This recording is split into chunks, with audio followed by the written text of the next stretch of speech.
കാഫിർ സ്ക്രീൻഷോട്ട് കേസിൽ Vadakara squad WhatsApp group കേന്ദ്രീകരിച്ച് അന്വേഷണം പുരോഗമിക്കുന്നു. സ്ക്രീൻഷോട്ട് ആദ്യം വന്നത് വടകര സ്ക്വാഡ് വാട്സാപ്പ് ഗ്രൂപ്പിലാണെന്നാണ് പോലീസിന്റെ നിഗമനം. ഈ ഗ്രൂപ്പിലെ 3 അഡ്മിന്മാരെ SIT ഇന്ന് ചോദ്യം ചെയ്യും. മുഹമ്മദ് അസ്ലം കൂടുതൽ വിവരങ്ങളുമായി കോഴിക്കോട് നിന്ന്. അസ്ലം, അന്വേഷണം എവിടേക്കാണ് പ്രവേശിക്കുന്നത്?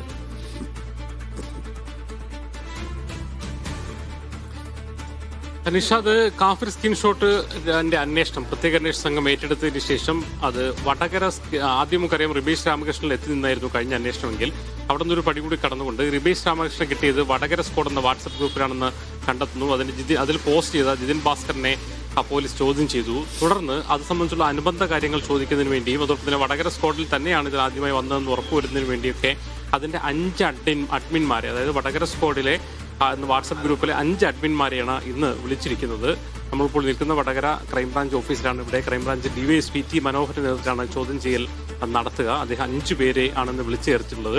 ഇതിൽ പ്രധാനമായും ഇതിന്റെ ഈ വടകര സ്ക്വാഡിലാണ് വന്നതെന്നും അതിൽ ജിതിൻ ഭാസ്കറാണ് അതിൽ ഇട്ടതെന്നും ഉൾപ്പെടെയുള്ള കാര്യങ്ങളെക്കുറിച്ചുള്ള ചോദ്യം ചെയ്യൽ, അതിൻ്റെ ഒരു അനുബന്ധമായ കാര്യങ്ങൾ ചോദ്യം ചെയ്യലാണെന്നാണ് പറയാൻ കഴിയുന്നത് എന്നാണ് പോലീസിൽ നിന്ന് മനസ്സിലാക്കാൻ കഴിയുന്നത്. ഇവിടുന്ന് അങ്ങോട്ടാണ് ശരിക്കും കൃത്യമായ ഒരു അന്വേഷണത്തിലേക്ക് പോകുന്നത്.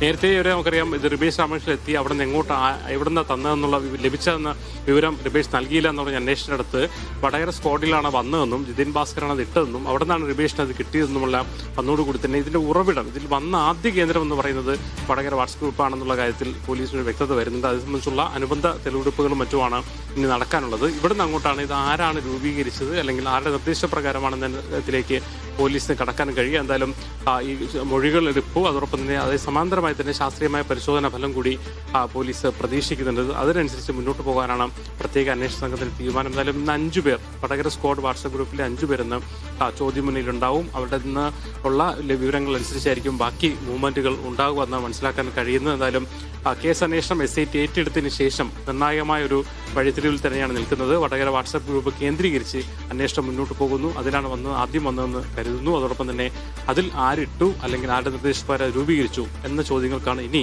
ഉത്തരം ലഭിക്കേണ്ടത്. നിഷാദ്, ശരി.